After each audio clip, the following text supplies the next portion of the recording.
विद्यार्थी मित्रांसाठी एक महत्त्वाची अपडेट माहिती घेऊन आलो आहे मित्रांनो. शिक्षक भरती संदर्भातली ही अपडेट आहे.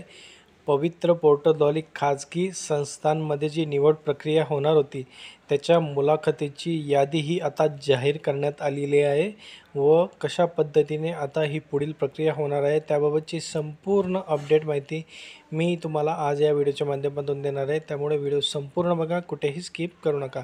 नमस्कार मित्रांनो, माझं नाव भूषण वाडेकर. BW एज्युकेशन या यूट्यूब चॅनलवरती मी तुमचं स्वागत करतो. मित्रांनो, जर तुम्ही आपल्या चॅनलला नवीन असाल तर चॅनलला सबस्क्राईब करून घ्या आणि बाजूला दिलेल्या बेल आयकॉनला प्रेस करा, म्हणजे मी अपलोड केलेल्या व्हिडिओची माहिती तुमच्यापर्यंत लवकरात लवकर पोहोचेल. आणि मित्रांनो, मी खाली डिस्क्रिप्शनमध्ये आपल्या टेलिग्राम चॅनलची सुद्धा लिंक दिलेली. मित्रांनो, ते सुद्धा तुम्ही चॅनल जॉईन करून घ्या, कारण की या चॅनलवरती आपण नवनवीन अपडेट माहितीही शेअर करत असतो. तर बघा विद्यार्थी मित्रांनो, आपल्या सर्वांनाच माहिती आहे की पवित्र प्रणाली अंतर्गत शिक्षक अभियोगिता व बुद्धिमत्ता चाचणी 2022 नुसार शिक्षक पदभरतीच्या कारवाई करण्यात येत आहे. मुलाखतीशिवाय या प्रकारातील 16,799 या जाहिरातीच्या रिक्त असलेल्या पदांची कारवाई ही पूर्ण झालेली आहे. आता उरलेले जे खाजगी संस्थांमध्ये जे मुलाखतीद्वारे निवड होणार होती त्याची सुद्धा यादी आता संकेतस्थळावर प्रसिद्ध करण्यात आलेली आहे. आता बघा, आता मुलाखतीसह पदभरतीची कारवाई करण्यासाठी व्यवस्थापनांना मुलाखत व अध्ययन कौशल्य यासाठी सर्वसाधारण गुणवत्ता यादी उपलब्ध करून देत आहे.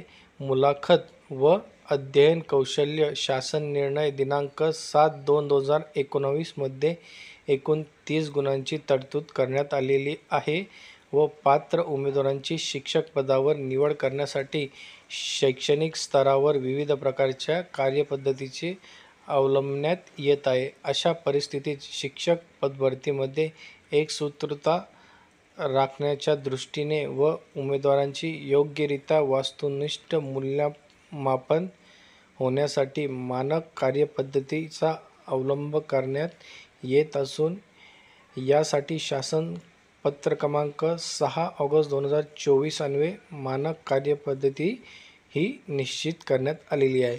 तर पुढे बघा अजून काय आहे.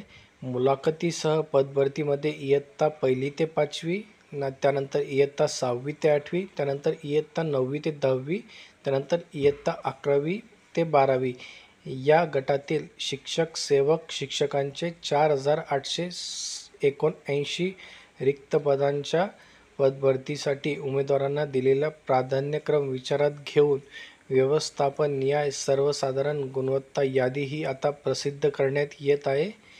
1,096 व्यवस्थापनातील 4,879 पदांसाठी एकूण 7,805 उमेदवारांची त्यांनी निवड केलेल्या प्राधान्यामधील जास्तीत जास्त 10 प्राधान्यांसाठी शिफारस करण्यात येत आहे.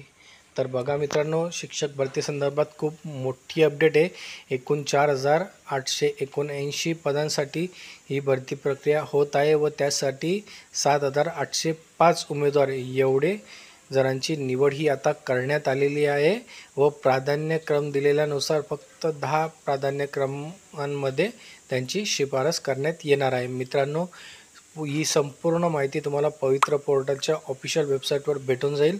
मित्रांनो, हे परिपत्रक मी आपल्या टेलिग्राम चॅनलला सुद्धा टाकून देईल, तुम्ही तिथून जाऊन डाउनलोड करू शकता. मित्रांनो, हा व्हिडिओ आवडला असेल तर लाईक करा, शेअर करा आणि चॅनलला सबस्क्राईब करायला विसरू नका.